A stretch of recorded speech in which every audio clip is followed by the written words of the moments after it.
Continuamos en La Venganza Será Terrible. Hoy estamos sin público presente. Así es. Aquí en los estudios de AM750, pero por redes sociales nos pueden contactar. Nos encuentran como @lavenganzaradio, tanto en Twitter como en Facebook. Hablaremos esta noche acerca de sombras. En muchos pueblos antiguos se consideraba a la sombra como parte vital de las personas. Debía entonces cuidarse como si se tratara de una prolongación de la corporeidad. Alguna vez hemos escrito que la sombra de una cosa ya es la cosa, pero también es su fantasma, su versión imperfecta, su borrador, su estado decadente. Algunos pueblos huyen de la sombra de algunas personas que por diversas razones consideran como origen de algún influjo peligroso. Los indios Shuswap de Canadá estaban convencidos de que la sombra de una persona enlutada, si caía sobre alguno, enfermaba. Lo que enfermaba en realidad no era la sombra, sino la viruela, que se llevó puestos a casi todos en 1862. Entre los Kurnai de Australia se advertía a los participantes de una iniciación que no debían consentir que la sombra de una mujer se cruzara con ellos, porque de atravesarlos se volverían flacos, perezosos y estúpidos. Bien, en las tribus Yuin de Nueva Gales del Sur era muy rígida la ley que prohibía a un hombre tener ninguna comunicación con la madre de su esposa, con la suegra, claro. No podía mirarla. Era causa de separación si sucedía que su sombra cayera sobre la suegra. En tal caso tenía que dejar a su esposa, que retornaba a sus padres. En tiempo de la conquista española, algunos adelantados se toparon con jerarquías o teocracias, semejantes a la del Japón. Les parecía encontrar estructuras parecidas a las del Mikado, que eran muy rigurosas, recuerdan ustedes, que los pelos del Mikado no debían enterrarse cuando se los cortaban, que el Mikado no podía poner el pie en el suelo o no podía recibir directamente el sol sobre su cabeza, etc. Uno de esos casos fue el del gran pontífice de los zapotecas, pueblo que habitó en donde hoy están Oaxaca, Guerrero, Puebla, en el Estado de México, ¿no? El príncipe de los zapotecas era un poderoso rival del rey, y este señor espiritual gobernaba Yopa, una de las ciudades más grandes e importantes del reino. Dice la crónica: es imposible exagerar la reverencia en que se le tenía. Era considerado como un dios a quien la tierra no tenía méritos para sostener, ni el sol para brillar sobre él. Profanaba su santidad solo tocando el suelo con el pie. Ahí lo tienen, ¿ves? Los oficiales que llevaban su palanquín al hombro eran miembros de las familias más distinguidas. Difícilmente el tipo se dignaba mirar a nadie de los que lo rodeaban, y todo el que le encontraba caía con la cara en tierra, temiendo que la muerte le llegaría con solo mirar su sombra. El pueblo zapoteca debía evitar no solo mirar la sombra, sino que el contorno oscuro del príncipe lo tocara.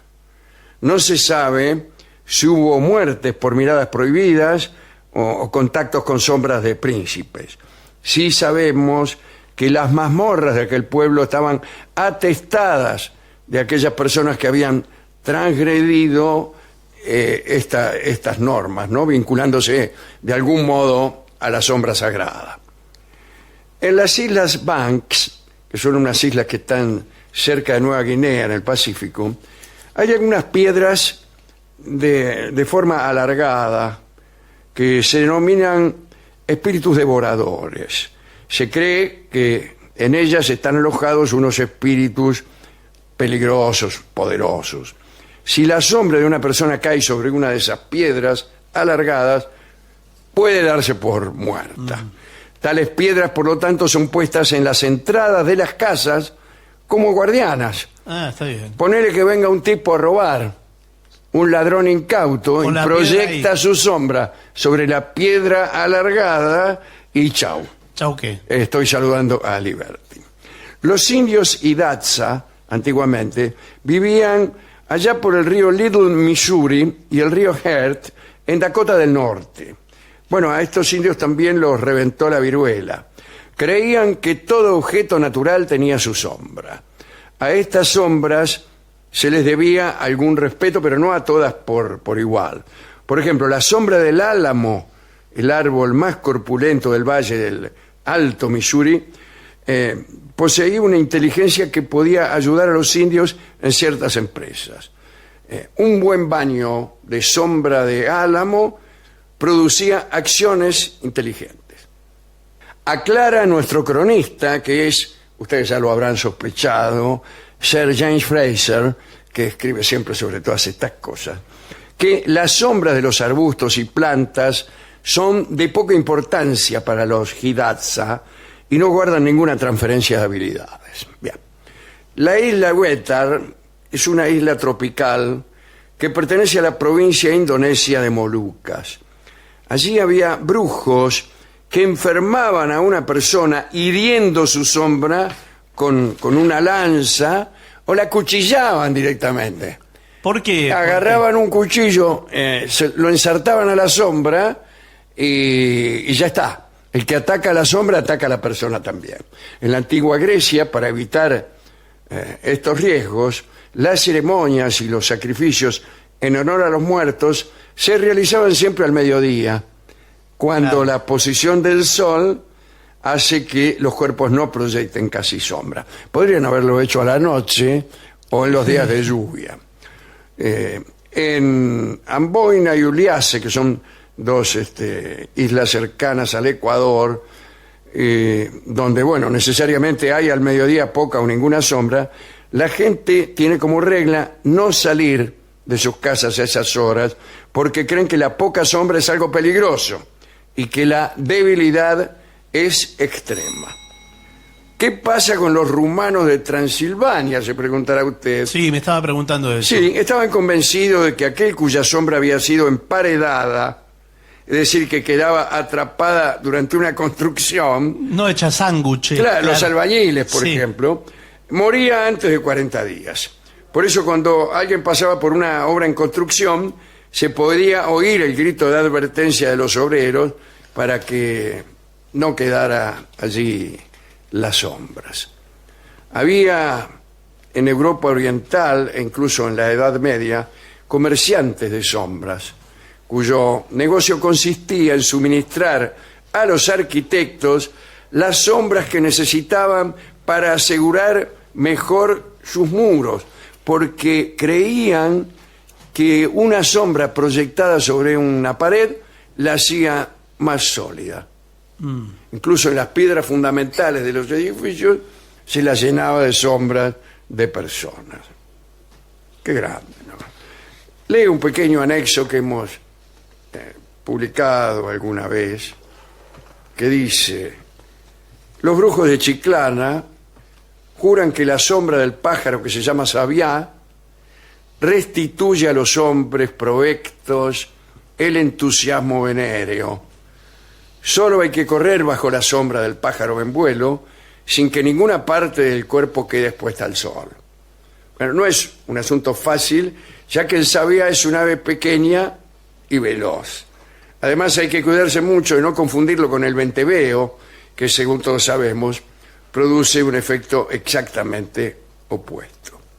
El que pisa la sombra de la estatua de Florencio Sánchez atrae sobre sí una credulidad patológica que lo convierte en víctima de los gandules del barrio.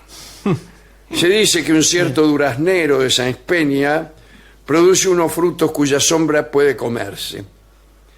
Los brujos previenen sobre la necesidad de asegurarse de no comer la sombra de duraznos verdes que causan penurias que van desde el desengaño amoroso hasta el apurón digestivo. Señor.